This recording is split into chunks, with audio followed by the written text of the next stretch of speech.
ये गुप्त जगह बता रहा हूँ, 2-4। हाँ जी, हाँ जी। जो शुरू के नाम लिए वो तो आप गूगल भी करोगे तो मिल जाएंगे। ये वाली नहीं मिलेगी। तो मंदिर में तो रोज कम से कम 10,000 आदमी दर्शन करता है, वहाँ 10 आदमी भी नहीं जा पाते। महाराज जी, जब संप्रदायों की बात आ रही है तो अब हम देख रहे हैं इस्कॉन, जहाँ जो गौड़ीय संप्रदाय को फॉलो करते हैं, उनके पूजनीय शायद आप कहलाते हैं, मतलब वो। इसलिए हम योग कहते हैं कृष्ण से हमें मतलब नहीं, क्योंकि वो तो 10 साल में छोड़ के भाग गए हम लोगों को। अच्छा, हाँ। पर राधा रानी हमको छोड़ के नहीं गई। आप ये बताओ, इतना बड़ा प्रेम करने वाला कोई मिलेगा? बिल्कुल। कृष्ण मथुरा ही तो गए थे, आज भी जाओ तो 10 किलोमीटर ही दूर है। गए थे कितने लोग, पर श्री राधा रानी ने कहा मैं व्रज गोपिकाओं को कैसे छोड़ दूं, ये वृंदावन में नहीं बिसार सकती कभी। आपको बताओ, नंदगाम शिव जी का रूप है। अच्छा। वो जो पर्वत है वो शिव है, बरसाना जो है वो ब्रह्मा जी है। वो जो पर्वत के ऊपर महल है ना, उसको ब्रह्मा जी का स्वरूप, ब्रह्मा जी ने पर्वत का रूप धारण किया और श्री राधा रानी को विराजमान किया। और जो गोवर्धन है वो साक्षात श्री विष्णु है। जब सब उनको नहीं जानते थे, मैं तो तब से उनको जानता हूँ। अच्छा। पता चाहे अभी चला हो, महाराज जी कई बार मेरे साथ आते थे, बड़े उनके साथ मेरे पारिवारिक तर्ज पर भी वार्तालाप होते रहे हैं। मैं वहां जब रहता हूँ तो परिक्रमा देता हूँ। अच्छा। तो कई बार जब मैं परिक्रमा देता होता था तो महाराज जी भी परिक्रमा देते रहते थे। उस समय तो वृंदावन जरा प्रतिबंधित भी था। पूछा कि तू तेरे गुरु जी, तो उस समय महाराज जी भी सफेद वस्त्र पहनते थे। अच्छा। पीले वस्त्र नहीं पहनते थे, सफेद वस्त्र पहनते थे और उस समय परिक्रमा देते थे, अपनी वृंदावन वास करते थे, थोड़ा सा बहुत सहज सा सत्संग करते। नमस्ते नमस्ते नमस्कार दोस्तों, आज हम आ चुके हैं श्री मनमाधव गौड़ेश्वर वैष्णवाचार्य श्री पुंडरीक गोस्वामी जी के यहाँ। जी हाँ, जिन्हें विश्व भर में पुंडरीक जी के नाम से भी जाना जाता है और इनके प्रिय भक्त इन्हें जय जय से संबोधित करते हैं। मतलब मैं भी करूंगा। जय जय की 38 पीढ़ियां व्यासपीठ पे विद्यमान रही हैं और ये खुद भी ऑक्सफोर्ड यूनिवर्सिटी से अपनी पढ़ाई पूरी करने के बाद आज कृष्ण कॉन्शियसनेस और कथा मर्म को सरल से सरल बनाने के लिए सबसे प्रिय हैं। तो चलिए हम भी इस पॉडकास्ट में बातें करते हैं समाज में उठते कुछ सवालों के साथ, कृष्ण लीलाएं, राधा नाम और जानते हैं व्रज वृंदावन की गली गली को।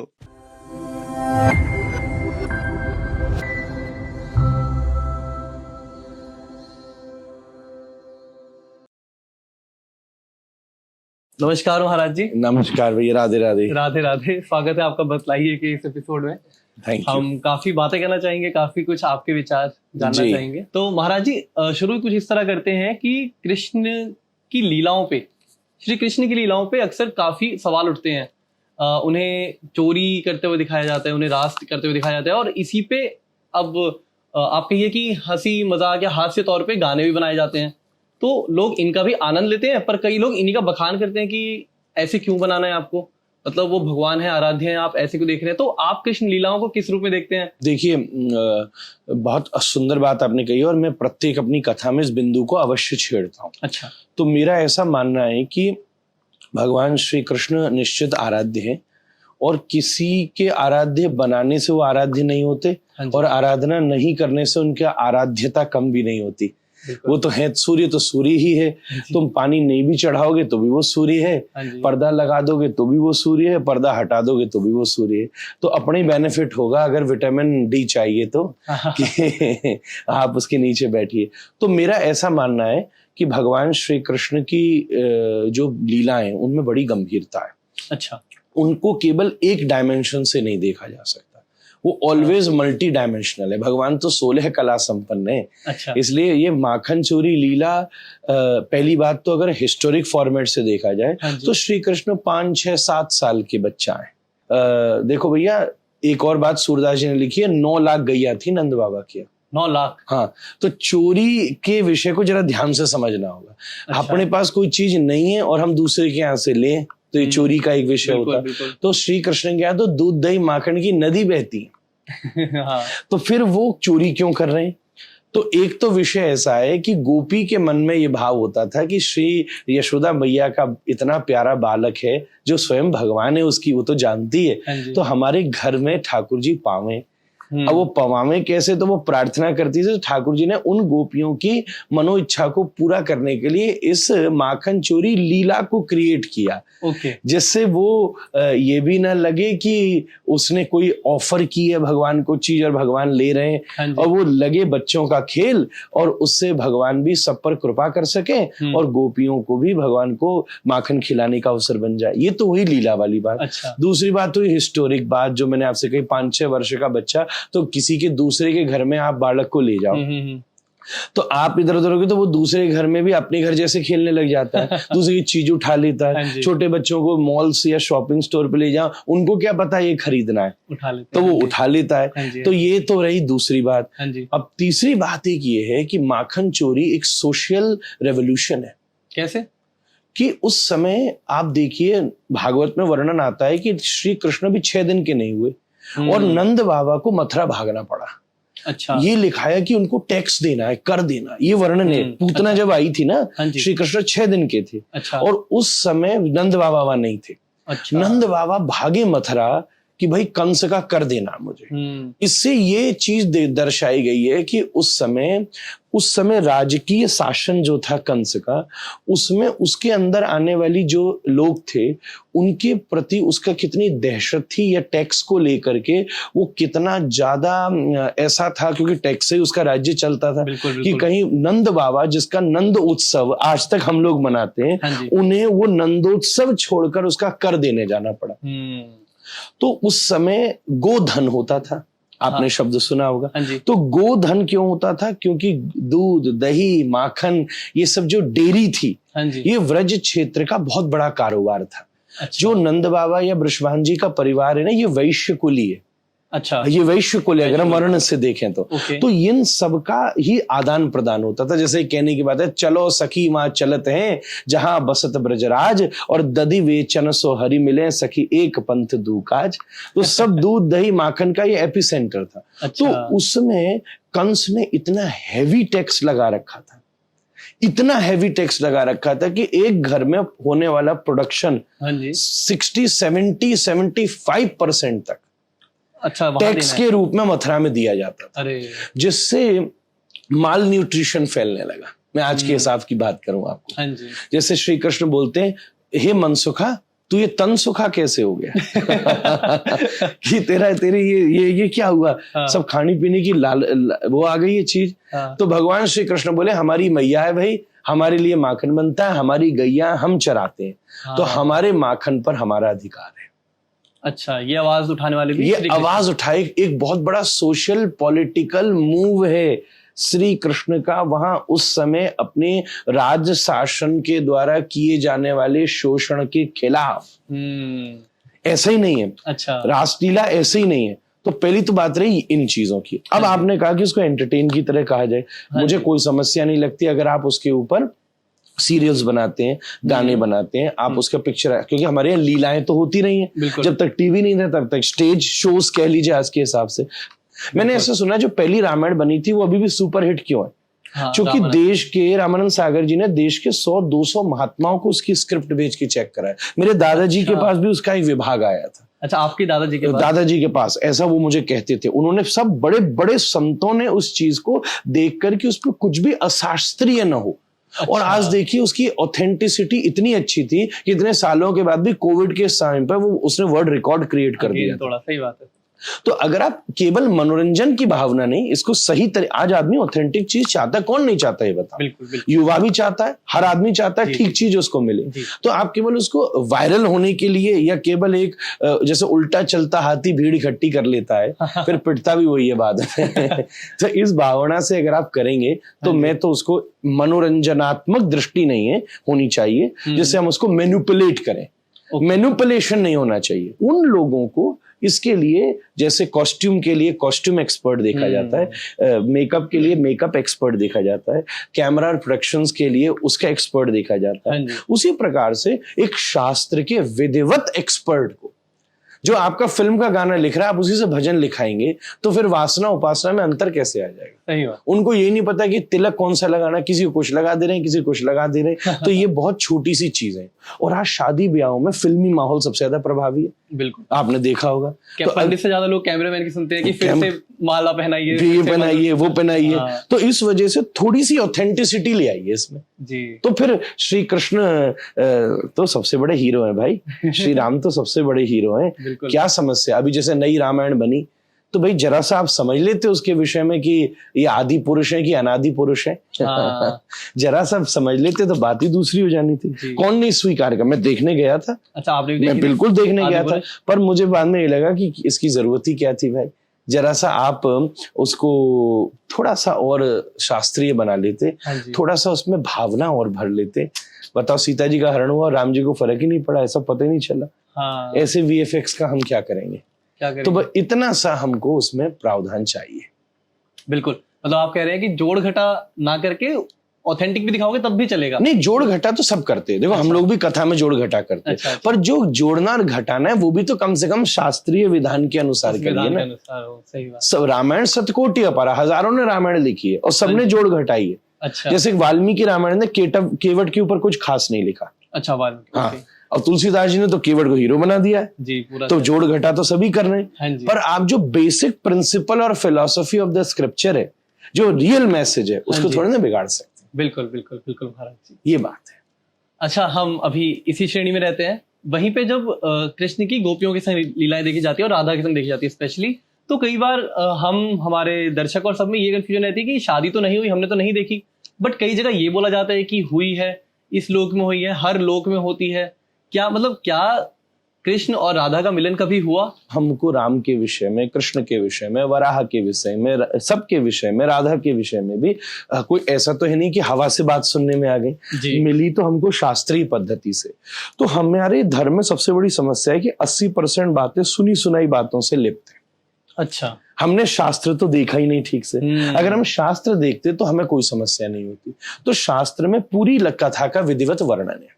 अच्छा, कि ब्रह्मवैवर्त पुराण के भीतर अगर हम जाएंगे तो मैं पहले भी इस विषय को कई बार कह चुका हूं। अच्छा। उसमें स्पष्ट रूप से एक भांडीर वन नाम की जगह है। भांडीर वन? हाँ, ये व्रज में पड़ती है। अच्छा। तो भांडीर वन में ब्रह्मा जी ने बैठ करके श्री राधा और श्री कृष्ण का विवाह कराया है। अच्छा। बैठकर विधिवत विवाह हुआ है। अच्छा। अब ये तो रही बिल्कुल रेफरेंस की बात। हाँ, जो बिल्कुल ऑथेंटिक बात कहनी चाहिए। अब ये तो, क्योंकि मैं जब प्रमाण दे रहा हूं आपको, मेरे ख्याल से 26वां अध्याय है, ये भी बता दूं। अच्छा। ब्रह्मवैवर्त पुराण, कोई आपके दर्शक विद्वान हो तो ब्रह्मवैवर्त पुराण लेकर आए और उसको विधिवत पढ़ें, उनको सारी राधा कृष्ण लीला पता चल जाएगी। ठीक है। एक तो बात ये रही। अब दूसरी बात भावनात्मक रही। भावनात्मक दृष्टि से स्कंद पुराण का श्लोक कहता है, आत्मा तू राधिका तस्या। अच्छा, श्री कृष्ण, राधा रानी कौन है? कृष्ण की आत्मा। तो मैं एक कथा में एक बात बोला था भानु भैया कि जब कृष्ण शीशे के सामने खड़े होते हैं, हाँ जी, तो जो उनका प्रतिबिंब पड़ता है ना, वो कृष्ण जैसा नहीं होता, वो राधा जैसा होता है। अच्छा। और जब राधा दर्पण के सामने खड़ी होती है ना, हाँ, तो जो उनका प्रतिबिंब होता है वो राधा जैसा नहीं होता, कृष्ण जैसा होता है। ये आस्वादन और आस्वाद्य, ये रस के दो विषय हैं। अब इस बात को और आगे ले जाओ, जैसे शिव और पार्वती शक्ति और शक्तिधर का जोड़ा है, जैसे प्रकृति और परमेश्वर का जोड़ा है वेदांत में अगर मैं ले जाऊं तो ऐसे ही राधा भाव की मूर्ति है। महाभावेर स्वरूपाहोन राधा ठाकुरानी, और कृष्ण जो है वो रस की मूर्ति है। तो रस और भाव का संबंध ही राधा और कृष्ण का संबंध है। रस और भाव का मतलब क्या होता है?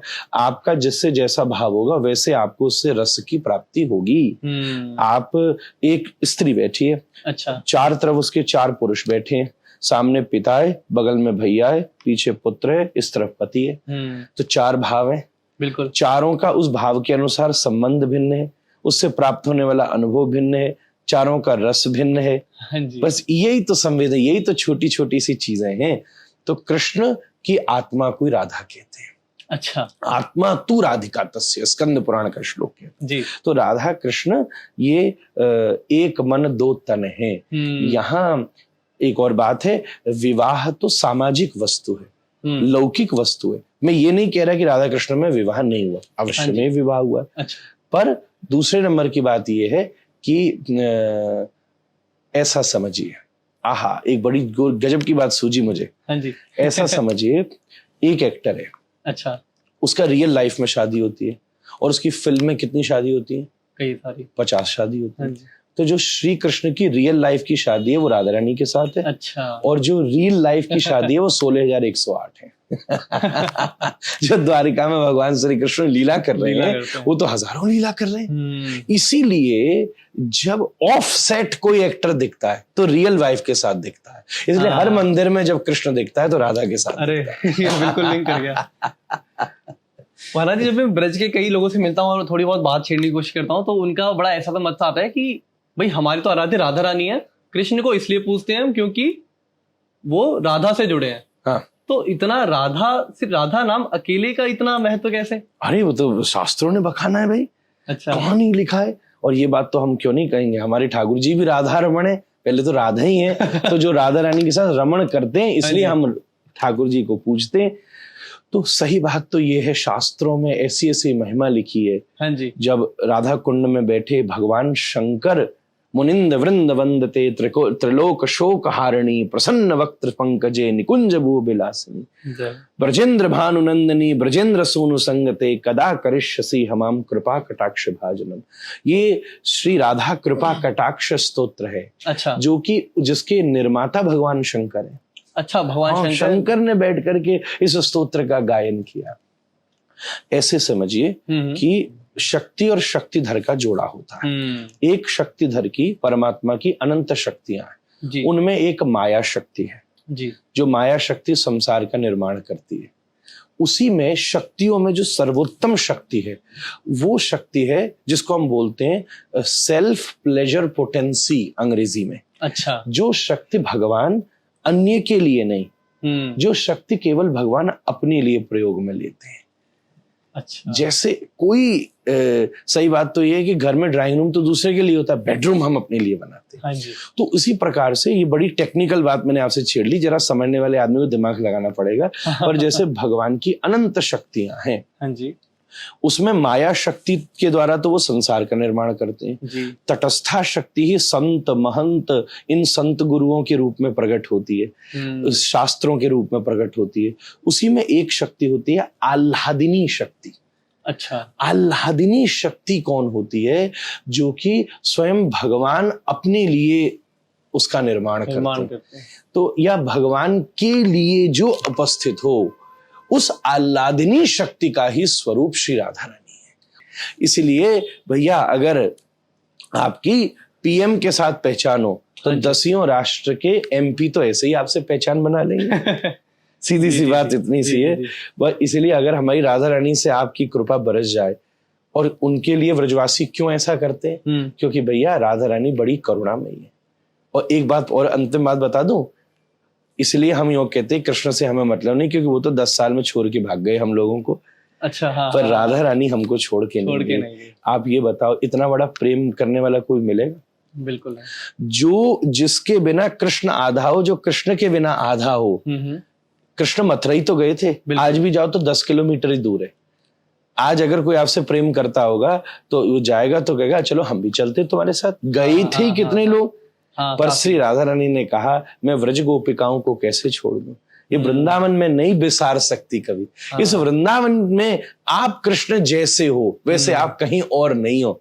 बंसी बजाने वाले तो यही हो, द्वारिका के कृष्ण तो चतुर्भुज कृष्ण है। जी, हाँ, जी, आप द्वारिका दी जाइए 4 भुजा वाले कृष्ण है। बिल्कुल। तो ये जो श्री कृष्ण का रस वृंदावन में है, ऐसा और तो सब आप जगह फॉर्मल हो, पर ये जो आपकी इनफॉर्मेलिटी है वृंदावन में, ऐसी तो कहीं नहीं है।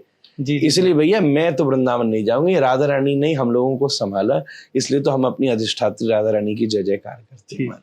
महाराज जी, मेरा जो अगला प्रश्न था आपका आंसर उसी में आ गया, बट मैं अभी भी वो प्रश्न पूछना चाहूंगा। प्रश्न कुछ ऐसा था कि कृष्ण ने गोकुल में बांसुरी बजाई, बट जब द्वारका गए तो वहां सिर्फ चक्र चलाया और जैसा आपने बोला शस्त्र चलाए।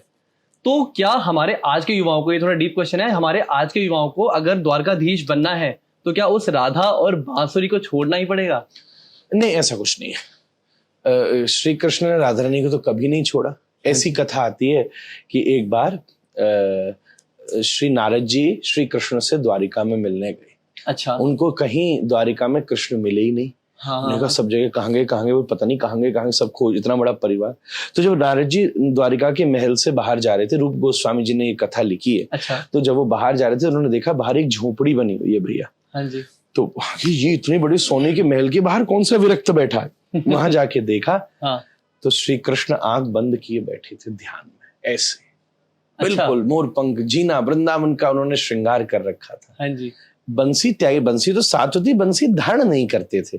कारण ये है कि आप देखो, कोई ऐसी वस्तु जो आपके पास हो जिससे आपका प्रेम संबंध हो। हाँ जी। और जब आप उस विषय के लिए आप आगे बढ़े, तो कई बार उस वस्तु को आप ज्यादा आगे साथ में रखते हैं तो कहीं ना कहीं वो दूसरे वाले के लिए भी समस्या का कारण बन जाती है। ये तो एक इमोशनल चीज है। हाँ, इसलिए कृष्ण तो वहां बैठे तो नारद जी ने कहा, भाई हमने तो सुना है पूरा ब्रह्मांड कृष्ण का ध्यान करता है, ये किसका ध्यान कर रहे हैं? तो शिव जी को बुला लिया, सबको बुला लिया। तो कहा नारद जी आप ही जाके देखो।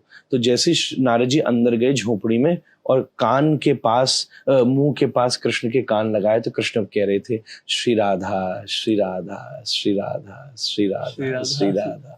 बैठे बैठे बुला रही थी उस समय। तो बोले आज हमको पता चला कि ब्रह्मांड कृष्ण का ध्यान करता है, कृष्ण राधा रानी का ध्यान करता है। तो मैंने आपसे कहा कि किसी को नहीं छोड़ना। दो चीज समझिए, द्वारिका का कृष्ण इंटेलेक्चुअल है, वृंदावन का कृष्ण इमोशनल है। इमोशंस और इंटेलेक्ट, ये जब तक दोनों चीजों का आपके जीवन में संतुलन नहीं होगा तब तक आप विकसित नहीं हो सकते। अच्छा, बंशी इमोशन से बचती है, बिल्कुल, चक्र इंटेलेक्ट से चलता है, विवेक से चलता है। तो ये दोनों चीज। और एक और बात है, अच्छा, मेरे को ऐसा लगता है ये यूं समझना चाहिए, लास्ट पॉइंट में कहूंगा कि वृंदावन में कृष्ण की रहनी वो सिखाती है कि हमें घर में कैसे रहना चाहिए। अच्छा, how should be our personal life is. और द्वारिका के कृष्ण ये सिखाते हैं कि हमारी प्रोफेशनल लाइफ कैसी होनी चाहिए। अच्छा, हाँ। तो ये वृंदावन को तो भगवान का घर कहा जाता है। हाँ जी। तो घर में रहना कैसे, प्लेफुल रहना, खुश रहना, तो ये अपनी जो होमवर्क है, हाँ जी, वृंदावन कृष्ण का होमवर्क है और कुरुक्षेत्र और द्वारिका श्री कृष्ण का एग्जामिनेशन है। इसलिए उसमें तो चक्र चाहिए, उसमें तो शंख चाहिए। तो चक्र जो है वो छेदन का प्रतीक है, शंख जो है वो उद्घोषण का प्रतीक है, कमल जो है वो नम्रता का प्रतीक है और पद्म जो है वो दंड का प्रतीक है। शंख चक्र गदा पद्म लिए चतुर्भुज कृष्ण जब द्वारिका में बैठते हैं तो सामने वाले की हिम्मत नहीं पड़ती कोई कुछ बोलने वाला, फिर भी चेहरे पर मुस्कुराहट। तो आप अपनी प्रोफेशनल लाइफ में द्वारिका के कृष्ण की तरह रहिए, जी जी जी, और अपनी पर्सनल लाइफ में हमारे श्याम सुंदर की तरह रहिए। और महाराज जी आपके नाम का मतलब भी कमल ही होता है शायद? हाँ, पुंडरी कमल होता है, व्हाइट लोटस। अच्छा, हाँ। और आपके मुखारचंद भी वही आता है? आई है, ये तो मेरे दादाजी ने नाम रखा, उन्होंने देखा होगा। अच्छा। और ये उन्हीं की कृपा है। नाम गुरुदेव से रखाना चाहिए। अच्छा अच्छा, बड़ों से रखाना चाहिए, गूगल से नहीं रखाना चाहिए। महाराज जी मैं आगे मतलब अब इस कड़ी में वृंदावन के बारे में थोड़ा जानना चाहता हूँ आपसे, आपके सहज भाव में, कि वृंदावन में कोई बंदा आए, कोई इंसान आए, सॉरी, तो उसे कहाँ कहाँ घूमना चाहिए, क्या क्या महत्वता रखती है? कुछ कुछ जगहें, चौक चौबारे, मंदिर, कुछ कुछ अगर आप बस नाम दे पाए कि हाँ यहाँ ऐसा कुछ हुआ था, यहाँ ऐसा भाव है, हमारे दर्शकों के लिए काफी होगा कि हाँ अगर वो अगली बार आए तो समझ सके वृंदावन को प्रभाषित अगर आप करते। भैया ऐसी बात है कि श्री वृंदावन जो है वो सबसे पहले तो वृंदा का मतलब होता है ग्रुप। अच्छा, भक्त वृंद, संत वृंद, श्रोता वृंद। वृंद का मतलब होता है ग्रुप। ओके। अवन का अर्थ होता है भगवान के संबंधित जो ये ग्रुप है, जहां उनका रक्षण हो और पोषण हो। पहले तो ये चीज समझिए, ठीक है। तो बिहारी तो वृंदावन के कण कण में, इसलिए पहले संपूर्ण वृंदावन की भगवत्ता को स्वीकार करना चाहिए व्यक्ति। ठीक है, कि पूरा ही वृंदावन जो है वो भगवान का ही नितांत निज स्वरूप है। अब दूसरी बात ये आती है कि श्री वृंदावन में मुख्य रूप से सप्त देवालय हैं। अच्छा, जो कि गौड़ीय संप्रदाय के सप्त देवालय एक अलग कह दिए जाते हैं, फिर वृंदावन की सप्त देवालयों की विभूति अलग हो जाती है। तो इस हिसाब से मैं अगर सबकी मिक्सिंग बना दूं, हाँ जी, सबकी मिक्सिंग बना दूं तो उनकी संख्या आती है श्री राधा रमण जी। अच्छा, वो तो मैं पहले लूंगा ही, मैं वहां का प्रधान नौकर हूँ। अच्छा। तो इसलिए मैं झाड़ूदार वहां का हूँ, तो मुझे तो पहले वही नाम लेना पड़ेगा। तो श्री राधा रमण जी, श्री गोविंद देव जी, गोपीनाथ जी, मदन मोहन जी, श्याम सुंदर जी, गोकुलानंद जी। अच्छा। और श्री गोविंद देव जी। अच्छा। इस प्रकार ये साप्त देवालय हो गए। उसके बाद में फिर ये तो गौड़ीय संप्रदाय के हो जाते हैं। अच्छा। और उसके साथ साथ फिर श्री हरिराम व्यास जी के ठाकुर जी, श्री हरिदास जी के ठाकुर जी और श्री हरिवंश जी के ठाकुर जी। तो इसमें श्री राधा वल्लभ लाल, श्री बांके बिहारी लाल, तो ये तो सब पुरानी आर्ष वृंदावन की परंपरा है। पर इसके साथ साथ हमारा ऐसा मानना है कि हम लोग जैसे श्री गोपेश्वर महादेव, हाँ जी, ये बड़ा सुंदर स्थान है। ब्रह्म कुंड, जहाँ ब्रह्मा जी बैठ करके तपस्या करते हैं, ठाकुर जी उनको रासलीला में ऐसा गोपेश्वर महादेव का मंदिर है जहां पर श्री शिव जी गोपी का रूप वेश, एक धरती में मंदिर है जहां शाम को उनको घाघरा पहनाया जाता है, नथ लगाई जाती है। हाँ, गोपी का वेश धारण करते हैं महादेव, बताइए। गोपी के वेश में, गोपेश्वर उनका नाम है। हाँ जी। तो ये सब बड़े फिर रंगनाथ जी का बड़ा सुंदर मंदिर है जो किसी जमाने में कहा जाता था उत्तर भारत का सबसे बड़ा मंदिर था। अच्छा। जिसकी स्थापना लगभग 250 वर्ष पुरानी हुई है। हाँ तो वो स्थान, ये तो जो मैं बता रहा हूँ ये तो पुरातन है। ये जो मंदिर जो मैंने पहले गिनाए, इनकी आयु 500 से 600 वर्ष है। अच्छा। क्योंकि उससे पहले मुगलों का साम्राज्य था भैया। उसके बाद में फिर रंग जी का मंदिर हमें देखना चाहिए। उसके बाद में हमें ब्रह्मकुंड भी जा सकते हैं। उसके बाद में एक वंशीवट नाम का स्थान है जहाँ श्री ठाकुर जी वंशी बजाते थे। अच्छा। उसके बाद में हमको श्री निधिवन जी जाना चाहिए, जहाँ निधिवन राज तो बिहारी जी की वजह से सब लोगों के लिए प्रसिद्ध है। एक स्थान है जहाँ संत रहते हैं, जो है ठीक ये जो हरे कृष्ण बलराम मंदिर, स्कॉन मंदिर आता है ठीक उसके आगे, वो है भागवत निवास। वहाँ बड़े सुंदर संत रहते हैं। अच्छा। ऐसे ही स्थान है श्री टटिया स्थान। टटिया, वो भी बड़ा प्रसिद्ध सा ही हो गया इस समय। तो टटिया स्थान पर भी हम लोग जा सकते हैं। इस प्रकार से ये वृंदावन के बड़े बड़े सूक्ष्म स्थान है। एक स्थान है श्री श्री राधा नयनानंद जी का, छोटा सा स्थान। अच्छा। है ऐसा कहते हैं, जो वहां पर संत थे वो भगवान के विरह में ऐसा रोते कि रोते रोते उनके आंखों के आंसुओं से उनकी आंखों की रोशनी चली गई। तब श्री ठाकुर जी ने, प्रिया जी ने उनकी आंखों में सुरमा लगाया, तो उसको कहते हैं सुरमा कुंज। अच्छा। ऐसे छोटे, तभी मैंने कहा पूरे ये गुप्त जगह बता रहा हूँ दो चार। हाँ जी। जो शुरू के नाम लिए वो तो आप गूगल भी करोगे तो मिल जाएंगे। ये वाली नहीं मिलेगी चीज। ये जो छोटी सूरमा कुंज है, बड़ी सूरमा कुंज है जी, ये सब बड़े भीतर यह स्थान है। अब राधारमण मंदिर में भी जब आप मंदिर में प्रवेश करते हैं तो उस समय राइट हैंड साइड पे छोटी सी जगह, उसको बोलते हैं डोल। अच्छा, जहाँ राधारमण जी प्रकट हुए थे। अच्छा। तो मंदिर में तो रोज कम से कम 10,000 आदमी दर्शन करता होगा, वहां 10 आदमी भी नहीं जा पाते, क्योंकि पता ही नहीं। और असली ठाकुर जी का स्वरूप वहां पर प्रकट हुआ था, तो वो स्थान का हम लोग दर्शन कर देते हैं। एक वृंदावन में बड़ा पुराना सिद्ध स्थान है, वो है नृसिंह भगवान का। ये राधा वल्लभ मंदिर के पास में, उनको वैष्णव नृसिंह कहते हैं। अच्छा। ज्यादातर लोगों को नहीं पता, वहां भी कभी कभी जाके दर्शन करते। एक श्री वृंदावन में बहुत पुराना स्थान है संत का, और वो वहां उस बिल्कुल इधर जब बिहारी जी के रास्ते पे जाएं तो उनको कहते हैं मोटे गणेश। मोटे गणेश, हाँ, गणेश जी का बड़ा पुराना स्थान है वो सिद्ध। अच्छा। और बड़े विशाल गणेश जी का वहां पर अच्छा कुंज है। ऐसे एक स्थान है हमारे यहाँ श्री राधा गोविंद कुटी, वहां संत रहते हैं। हाँ। एक स्थान है वहां हमारे यहाँ जिसको बोलते हैं धुरिया वाली कुंज। अच्छा। यहाँ पे भी संत जन भजन करते हैं। ये सब जगह ढूंढो भाई, अच्छी जगह तो सबको मिल जाती हैं। और एक हमारे यहाँ जब मथुरा रोड पर जाते हैं ना, तो बहुत सब वृंदावन के सब जन वहां जरूर दर्शन करते हैं। अच्छा। और वो स्थान है श्री हनुमान जी का। अच्छा। हाँ, ये तो पता ही नहीं सबको। वो जब मथुरा जाओ आप तो राइट हैंड साइड पे पड़ता है, आजकल जो नया पुल बना है आपको बताऊं उसके आगे ही पड़ता है। उनको कहते हैं लुटेरिया हनुमान। लुटेरिया हनुमान, हाँ, नाम भी गजब है। और लुटेरिया हनुमान क्यों कहते हैं? पहले जमाने में वहां तो सब जंगल होता था। हाँ। तो वहां जो कोई रात में जाता था, चोर डकैत लूट लेते थे। अच्छा। तो दुनिया ने हनुमान जी बदनाम कर दिए, लुटेरिया हनुमान जी।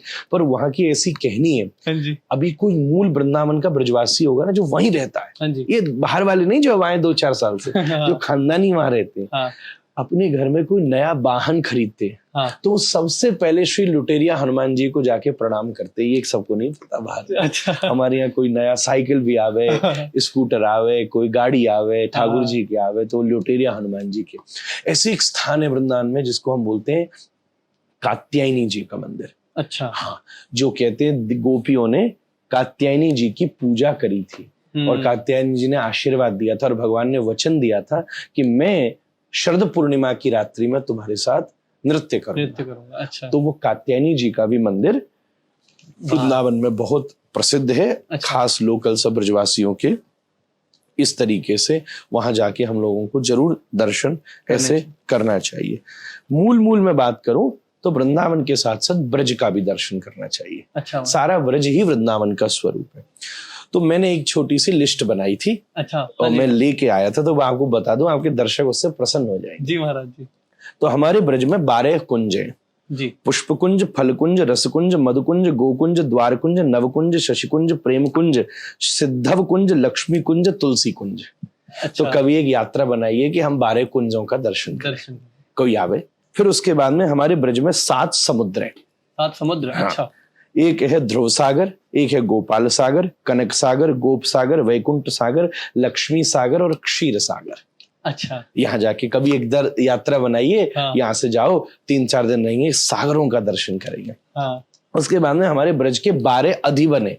अच्छा। अधिवन जो थोड़े मुख्य हैं, उसमें श्री मथुरा जी, हाँ जी, श्री राधा कुंड, नंदगाम, उसके बाद में नवल किशोर दान घाट, फिर ललित ग्राम, वृषभानुपुर। अच्छा। हाँ, आपको भानुपुर। फिर उसके बाद गोकुल, बलदेव, गोवर्धन, जावट, श्री वृंदावन और संकेत वन।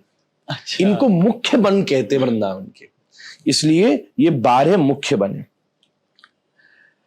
मैं जब बिहारी जी नाम लेता हूं तो आपका दिमाग एक ही जगह जाता है ना? हाँ, आपको पता है हमारे ब्रज में 40 बिहारी हैं। 40 बिहारी? हाँ, ये तो किसी को नहीं पता। रूप है? सब कृष्ण है। अच्छा। अच्छा, अजन बिहारी, हाँ जी, अंकुर बिहारी, अप्सरा, उद्धव, कोकिल बिहारी, कुंज बिहारी, गोविंद बिहारी, चिंतारण, चंद्र, चतुर, तृणावर्त, दान बिहारी, दावानल बिहारी, नवल बिहारी, प्रेम बिहारी, पिता बिहारी, फिर बांके बिहारी, बहुल बिहारी, ब्रह्मांड बिहारी, प्रेम बिहारी। अब सब ये नाम दूंगा, आपको भेज दूंगा। बिल्कुल, आपको भेज दूंगा, आप दर्शकों को दे देना। इसी में एक है सत्यनारायण बिहारी, शांतनु बिहारी, संकेत बिहारी, श्री बिहारी। जो क्षेत्र है, बिहारी का मतलब होता है बिहार करना, घूमना। अच्छा। तो जहां ठाकुर जी रोज रोज घूमने जाते हैं, वहां वो बिहारी जी उस रूप में प्रकट हो। 40 बिहारी हैं। 40। तो कभी जाओ, कोई तो योजना बनाओ कि हम हफ्ता रहेंगे और 40 बिहारी का दर्शन करें। अब ब्रज का सुख मिलेगा भाई। हमारे ब्रज के 5 पर्वत हैं। अच्छा। एक है चरण पहाड़ी, हाँ जी, कामवन, एक चरण बिहारी कामर, एक नंदगाम, बरसाना और गोवर्धन। आपको बताओ, नंदगाम शिव जी का रूप है। अच्छा। वो जो पर्वत है वो शिव है। बरसाना जो है वो ब्रह्मा जी है। वो जो पर्वत के ऊपर महल है ना, उसको ब्रह्मा जी का स्वरूप, ब्रह्मा जी ने वो पर्वत का रूप धारण किया। अच्छा। और श्री राधा रानी को विराजमान किया। और जो गोवर्धन है वो साक्षात श्री विष्णु है, इसलिए हम लोग गोवर्धन की पूजा करते हैं। ये पहाड़ी। तो ब्रज के 7 कदम खंडी है। अच्छा। कदम खंडी का अर्थ? गोविंद स्वामी, पिसावा, सुनहरा, करहला, गांठोली, उद्धव क्यारी और दाऊ मिलन की। तो कदम का जो वृक्ष होता है ना, हाँ जी, तो कदम के सघन बनों को वो क्षेत्र है ये। अच्छा। कदम के वृक्षों। अच्छा। फिर उसके बाद हमारे यहाँ हिंडोला है। फिर ब्रज में सरोवर हैं बहुत सारे। अच्छा। उनमें स्नान करिए। योजना बनाओ भाई, अच्छा मौसम है, हम इन सरोवरों में जाके स्नान करेंगे। हाँ जी। आप तुम 2-3 जगह देख के लस्सी और टिकिया में सब रोटे में निकाल दियो, कचू बचोड़ी ना है। हम बता रहे इतना मामला इतना मेन्यू है कि फुर्सत ना है मेरी रस्सी पीने की। मारे आप तो सही ब्रजवासी इनके पास। तो सूरज सरोवर, कुसुम सरोवर, विमल सरोवर, चंद्र सरोवर, रूप सरोवर, पान सरोवर, मान सरोवर, प्रेम सरोवर, नारायण सरोवर और नयन सरोवर। इन सरोवर अलग अलग स्थान पे। और एक आनंद की बात बताओ, अंतिम। हाँ जी महाराज। ब्रज में 16 देवियां। अच्छा अच्छा। इनका दर्शन किसी ने नहीं किया होगा। नहीं। एक का नाम मैंने लिया कात्यायनी देवी। हाँ जी। फिर ब्रज में एक शीतला देवी है, संकेत देवी, दादीहारी, सरस्वती देवी, वृंदा देवी, वन देवी, विमला देवी, पोतरा देवी, नरी सैमरी। ये तो बड़ी प्रसिद्ध है, इनका मेला बहुत बड़ा होता है, नरी सैमरी देवी। अच्छा। और सांचौली देवी, नैवारी देवी, चौबारी देवी और श्री मथुरा देवी। 84 कोस ब्रज मंडल है भैया। जी जी जी जी। जीवन में हर व्यक्ति को एक बार 84 कोस की परिक्रमा देनी चाहिए। श्री कृष्ण के चले जाने के बाद उन्होंने अपने प्रपौत्र वज्रनाभ को कहा कि तू ब्रज का राजा बन। तो वज्रनाभ जी ने पूरे ब्रज को AP centre of culture create किया, क्योंकि लैंड साइज की बात से जो मथुरा, वृंदावन, ये दिल्ली, ये सब क्षेत्र, ये सेंटर ऑफ द इंडिया है। इंडिया, हाँ बिल्कुल। और पुराने प्लेनेट के हिसाब से, पुराने नक्शे के हिसाब से तो है ये। तो वहां उन्होंने इस देश में जितने तीर्थ हैं, हाँ जी, हमारे यहाँ बद्रीनाथ, केदारनाथ भी आपको पता है। अच्छा। हाँ, बद्रीनाथ केदारनाथ भी है, ब्रज में मानसरोवर भी है जो वहां जाते हैं। तो AP centre of culture create किया कि एक ही जगह व्यक्ति घूम करके विकास करे। मैंने सुना वर्तमान सरकार 84 कोष ब्रजमंडल को प्रकाशित कर रही है। अच्छा। पर धीरे धीरे पूरी दुनिया में लोग ज्यादा जानते नहीं है। इन चीजों को प्रकाशित करना बात मेरा लंबा आंसर हो गया, बट ये महत्वपूर्ण पूरा ही इंसाइटफुल था महाराज जी। जरूरी था ये आंसर तो काफी, क्योंकि आंखें खुली है। महाराज जी जब संप्रदायों की बात आ रही है तो अब हम देख रहे हैं इस्कॉन, जहाँ जो गौड़ीय संप्रदाय को फॉलो करते हैं, उनके पूजनीय शायद आप कहलाते हैं, मतलब आपकी श्रेणी, आपका जो वो चलता आ रहा है। तो ऐसा पहले तो थोड़ा सा अगर आप सिंप्लीफाई कर पाए, संप्रदाय हुए ही क्यों, कितने संप्रदाय हैं, और ऐसा कैसे कि इतनी कमाई में जैसे आप भी इतने वो हो पाए कि आप पूजनीय बन गए संप्रदाय के लिए, तो ये कैसे पॉसिबल है? ऐसी बात है कि अब इस्कॉन के लिए मैं पूजनीय हूँ या नहीं हूँ तो इस्कॉन को कहना पड़ेगा, पर मैं ये कह सकता हूँ कि इस्कॉन एक संस्था का नाम है और गौड़िया एक संप्रदाय का नाम है। बिल्कुल। तो बिलग बिलग संस्थाएं किसी न किसी संप्रदाय को आदर्श मानती हैं। अच्छा। तो ऐसे मेरा इस्कॉन से कोई संबंध नहीं है कागजी या आप अगर कोई वैसे करो लीगली कहा जाए या कुछ कहा जाए। उसके आचार्य हैं पूज्य श्री भक्तिवेदांत स्वामी प्रभुपाद जी। उनके शिष्यों के द्वारा ये international society for Krishna consciousness ये निर्माण किया गया, जिसकी शॉर्ट फॉर्म है इस्कॉन। ओके। दूसरी बात ये है, बहुत सारे इस्कॉन के अध्यक्ष सन्यासी महात्मा वो मेरे साथ बहुत स्नेह रखते हैं। अच्छा। मेरे दादा गुरुजी और श्रील प्रभुपाद जी का बहुत स्नेह प्रेम था। अच्छा। पुराने संत जानते दोनों। मेरे दादा गुरुजी उस समय अंग्रेजी बोल लेते थे, तो उन्होंने तो कहा भी था आप पश्चिम चलो, पर दादाजी बाहर नहीं गए। सन्यासी का ये धर्म भी होता है। बिल्कुल। तो इसलिए वो नहीं गए।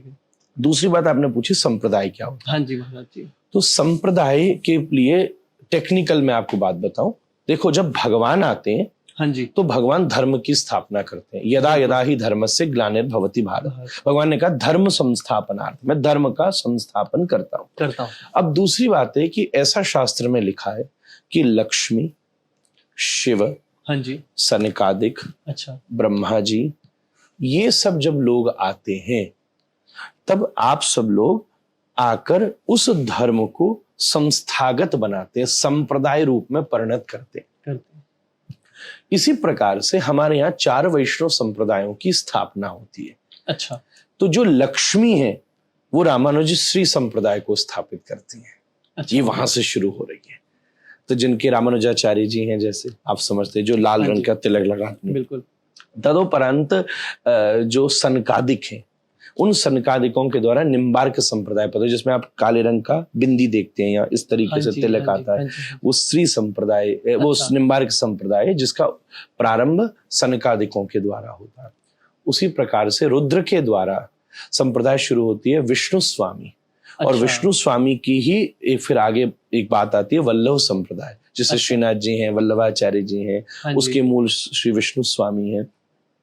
निम्बार्क संप्रदाय के अंतर्गत भी बहुत सी शाखाएं, रामानुज संप्रदाय के अंतर्गत भी बहुत सी शाखाएं। इस प्रकार संप्रदाय बनती है। तीसरी बात, संप्रदायों में 2 प्रकार की परंपरा होती है, एक बिंदु परंपरा, एक नाद परंपरा। अच्छा। बिंदु परंपरा कहते हैं जहां वंश पुत्रवत वंश चलता है, और अच्छा। नाद परंपरा होती है जहां शिष्यवत, जैसे शंकराचार्य जी सन्यासी, अब वो दूसरे को शिष्यत्व देकर, नाद कान में मंत्र देकर, उसको साधना देकर अपना वो अस्तित्व उसमें विराजमान करेंगे।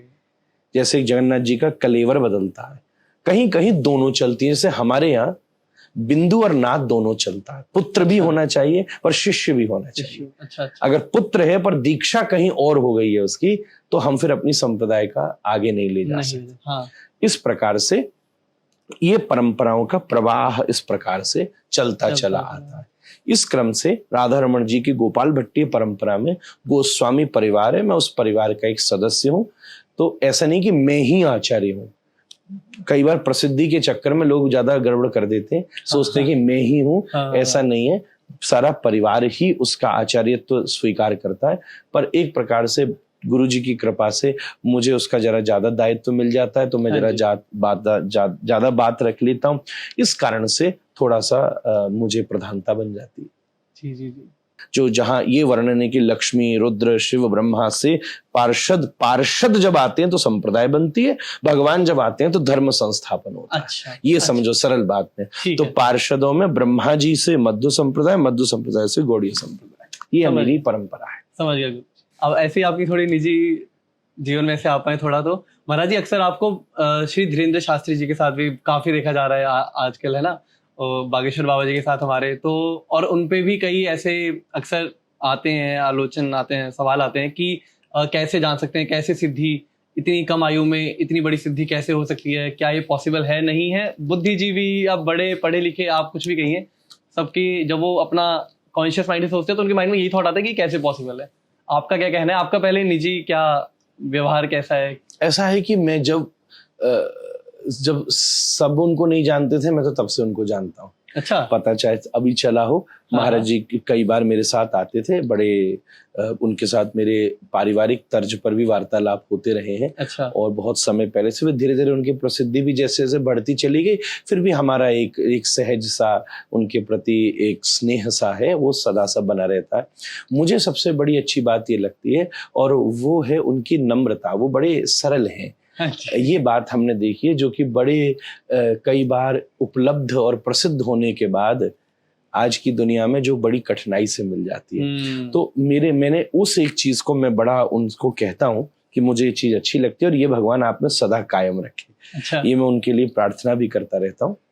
और वो बड़े सम्मान रखते हैं सब लोगों का, और भगवान से मेरी प्रार्थना है कि सदा भगवान उनको यशस्वी बना के रखें। हाँ जी। और एक बात सदा है कि जब भी कोई विकसित होता है तो इधर उधर की चेतनाएं भी उसको नीचे खींचने में लग जाती हैं।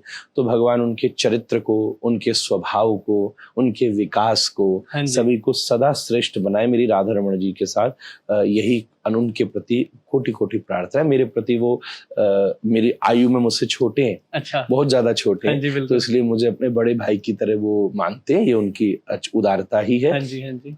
उन्होंने बड़ा पुरुषार्थ किया है जीवन में, इस चीज को मैंने भी देखा है। अच्छा। और जीवन में वो बहुत सहजता से बहुत विकास तक पहुंचे हैं, और भगवान उनको ऐसा बढ़ाता रहे, मेरी प्रार्थना है। और देखो, बात तो ऐसी मैं नहीं कहूंगा कुछ नहीं है, जरूर बात तो है। सिद्धि अष्ट सिद्धि नवनिधि के दाता। या तो हम हनुमान चालीसा को न माने, या जो उनने पाया है वो न माने। अच्छा। या तो हनुमान चालीसा ही जब ये कह रही है, अष्ट सिद्धि नवनिधि के दाता, असवर दीन जानकी माता, तो ये तो गाते गाते 500 साल हो गए अपन लोगों को। अब सामने अगर कोई तुलसीदास जी एग्जाम्पल खड़ा कर दे हैं तो हम ये सोचते हैं कि भाई ये कैसे हो सकता है, ये कैसे हो सकता है। तो हमारे यहाँ सिद्धियों का, हमारे यहाँ इस प्रकार की व्यवस्थाओं को बहुत शास्त्रों में विस्तार से वर्णन किया गया है। अच्छा। तो दुनिया को एक डायमेंशनल समझना बड़ी मूर्खता है। दुनिया बड़ी मल्टी डायमेंशनल है। आज के समय आप कभी इमिग्रेशंस क्रॉस करें, हाँ जी, तो आपकी बॉडी लैंग्वेज चेक की जाती है कि आप जो कह रहे हैं वो सत्य बोल रहे हैं कि नहीं बोल रहे हैं। अब वो आपकी पलक कैसे झपक रही है। ऐसा कहा जाता है जब आप झूठ बोलते हैं तो आपका बीपी ऊपर नीचे होता है, तो लाई डिटेक्टर टेस्ट हो जाता है। तो ये सब साइंस कुछ कुछ बताते हैं कि बंदा झूठ बोल रहा है, कि बंदा सच बोल रहा है। कि ऐसा मैंने लक्षण ग्रंथों में पढ़ा है कि जो व्यक्ति बहुत मतलब कुछ कल्पना करके बोलता है, तो जब वो आपको जवाब देता है तो उसमें थोड़ा सा गैप लेता है। तीसरी बात है, वो यूजुअली से ज्यादा पलक झपकता है। अच्छा। उसकी श्वास में थोड़ा सा अंतर आने लगता है। अच्छा। इनको सबको लक्षण ग्रंथ कहते हैं। अच्छा। स्त्री लगभग 335 से ज्यादा प्रकार से चलती है, पुरुष लगभग 65 प्रकार से ज्यादा प्रकार का चलता है। भौएं लगभग 24 प्रकार की होती हैं। लगभग 36 प्रकार से व्यक्ति मुस्कुराता है। तो इन सब गुणों को पकड़ करके व्यक्ति मन की तंद्रा का अंदाजा लगाता है। अच्छा। तो इस प्रकार से है उनके ऊपर उनके गुरुजी की कृपा है, इसमें मुझे कोई संदेह नहीं होगा। दुनिया सब उसको देख ही रही है। कई आधुनिक लोग भी उस व्यवस्था को आजकल करने में लग रहे हैं। धर्म का उद्देश्य पर चमत्कार नहीं है। अच्छा। धर्म का उद्देश्य तो समझदार बनाना है। अगर आप समझदार हैं, बन रहे हैं, किसी भी माध्यम से बन रहे हैं, तो आप अपने जीवन का विकास कर सकते हैं। अंतिम एक बात और कहूंगा, हर स्टेटमेंट में एक अंतिम बात कहता हूं, जो कि उसका एक पंच पॉइंट होता है, सार होता है। और वो ये होता है कि जीवन का उद्देश्य सिद्ध होना नहीं है, मुक्त होना है। ये मानवीय जीवन सिद्ध होने के लिए नहीं मिला है, मानवीय जीवन मुक्त होने के लिए मिला है।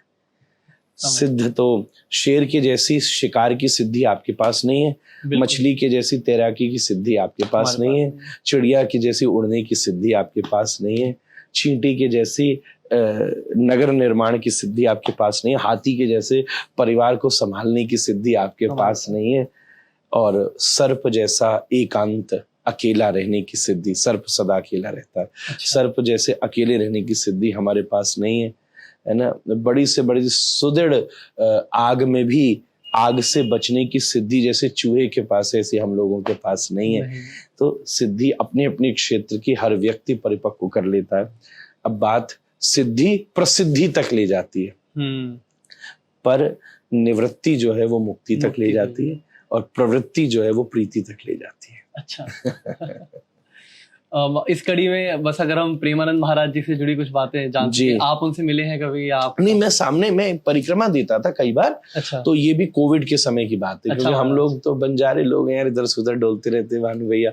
तो मैं कोविड का समय ऐसा था, 1-2 साल मैं ब्रज ही था, तो मेरा नित्य सा क्रम था, मैं वहां जब रहता हूँ तो परिक्रमा देता हूँ। अच्छा। तो कई बार जब मैं परिक्रमा देता होता था तो महाराज जी भी परिक्रमा देते रहते थे। उस समय तो वृंदावन जरा प्रतिबंधित भी था, तो इसलिए लोग आ जा भी नहीं सकते थे, तो वो भी सहज होते थे। तो ऐसा मैंने उनको भी परिक्रमा देते देखा है। जरूर उनकी भी दृष्टि बस बालक के ऊपर पड़ी होगी, इतना ही है। मुझे कभी अवसर नहीं बना कि, हालांकि अभी 2-4-6 महीना या 2 साल से वहाँ प्रसिद्धि बढ़ गई है, भीड़ बहुत बढ़ गई है, तो उस भी कारण से कई बार मेरी हिम्मत नहीं हो पाती, मेरा भी शेड्यूल ऐसा हो जाता है। पर जरूर भगवान जी कृपा करेंगे। पर मुझे इन बालकों ने बताया था कि वो उनको कोई मेरा संस्मरण स्मरण में है। अच्छा। उन्होंने मेरे पिताजी से भी उन्होंने चर्चा की है। अच्छा, मेरे दादाजी से भी वो मिले, ऐसा उनके किसी वक्तव्य में उन्होंने कहा था। अच्छा। जिसकी क्लिपिंग मुझे मेरे जो साथ में बालक होते हैं, वैष्णव होते हैं, उन्होंने दिखाया, तो मुझे सुनकर बड़ी प्रसन्नता हुई। और मेरा तो मन किया अब मैं जाके अगर मेरे गुरुजी का दर्शन भी किए, वैसे भी प्रणम में थे, अब तो मेरे लिए अत्यधिक प्रणम में हो गए। तो इसीलिए बहुत अच्छी बात है। अभी जहाँ रह रहे हैं वहां भी मैं नहीं जा सका, मेरा दुर्भाग्य है, पर मुझे अवश्य वहां जाना चाहिए।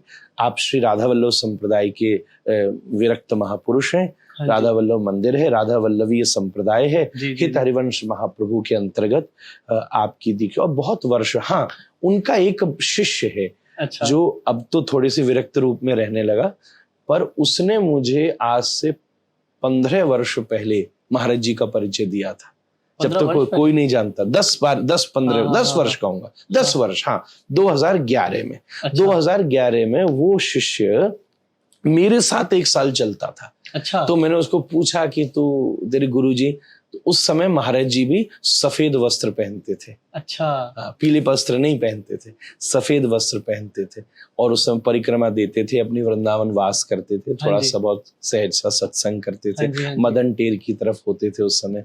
तो वो मैंने उस समय क्या कुछ चित्र देखा था, तो मैं बड़ा प्रसन्न हुआ था। अच्छा। क्योंकि हम नामों की श्रेणियों में चल रहे थे अभी, है ना, तो मैं नीम करोली बाबा जी के संदर्भ में आपसे जरूर जानना चाहूंगा। और मेरे को दुख ये होता है कि हमेशा हम ना तब माना करते हैं किसी चीज को जब वेस्टर्न वैलिडेशन हो जाता है। हाँ। जब फॉरेन से पता लगा कि स्टीव जॉब्स आया, मार्क जुकरबर्ग आया, तब हमारे लोगों ने सोचा कि अच्छा, मतलब आज अगर अभी भी अगर हम उनके बारे में प्रख्यात कोई बताते हैं तो ऐसे बोलते हैं कि वो आए थे। मतलब हमारी अपनी क्यों मान्यता को हम इतना वो नहीं देते। और आप, मतलब आप वृंदावन में भी इनको कोई धाम है शायद?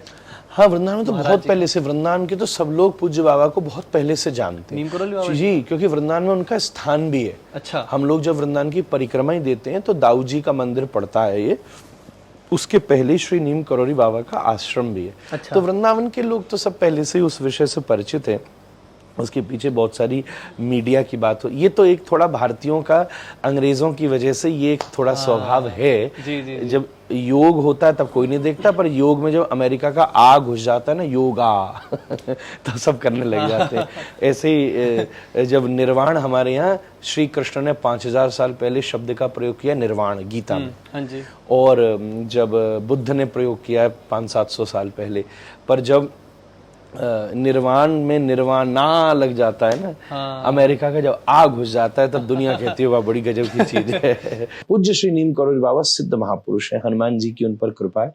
हाँ जी। मैं तो बहुत बाद का हूँ इसलिए मैं तो नहीं दर्शन कर सका, पर मेरे पूज्य दादाजी जब सन्यास ले चुके थे। अच्छा। और जो उनका आश्रम था वो आसपास था। अच्छा। तो मेरे पास चित्र तो नहीं है, पर ऐसा मैंने उनसे सुना है कि कई बार वो दोनों ने आपस में बैठ करके चर्चा की है। अच्छा। और जब मेरे दादाजी वाल्मीकि रामायण की बड़ी अद्भुत कथा सुनाते थे। हाँ जी। बात ऐसी भानु भैया कि मैं ज्यादा इधर उधर जा ही नहीं सका। मेरे यहाँ खुद के यहाँ इतना बड़ा महासमुद्र था कि मेरे पूज्य पिताजी पूज्य दादाजी 38 पीढ़ी हो गई, उन दो का संग तो मैंने बचपन भर से किया। ये व्यासपीठ 38 पीढ़ी की व्यासपीठ है हमारी। तो इसीलिए दादाजी को देश भर का कोई ऐसा महात्मा नहीं। आज मुझे जो संत जन प्रेम करते हैं वो उन्हीं की कृपा से करते हैं। तो मैं तो ये कहता हूँ भगवानों में मेरा नाम गोविंद से चल जाता है और संतों में मेरा नाम गुरुजी से चल जाता है। तो मेरा काम तो दो ही चलाने वाले। तो वो बताते थे कि जब कभी वाल्मीकि रामायण का कोई प्रसंग संत सम्मेलन या प्रसंगों में वो किया करते थे तो श्री बाबा को हनुमान जी जैसा भाव आ जाता था। अच्छा। वो बड़े प्रसन्न होते थे।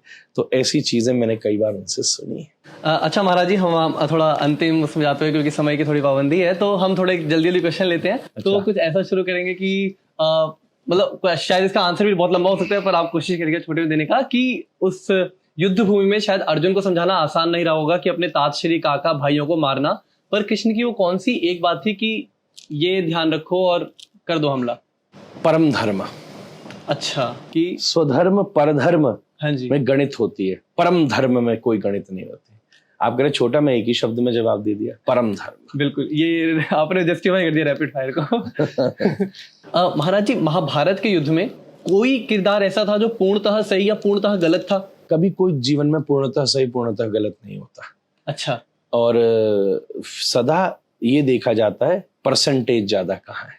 जैसे सब शकुनी को बहुत उससे देखते हैं। अगर आप मुझे कहोगे हमारे दो नाम बता दो, हाँ जी, जो पूर्णतः सही है, हाँ जी, और पूर्णतः गलत। बिल्कुल। कई बार उनकी सही पना भी गलत देखे और कई बार किसी का गलत पना भी सही देखे, तो मैं दो ही जनों को खड़ा कर सकता हूँ।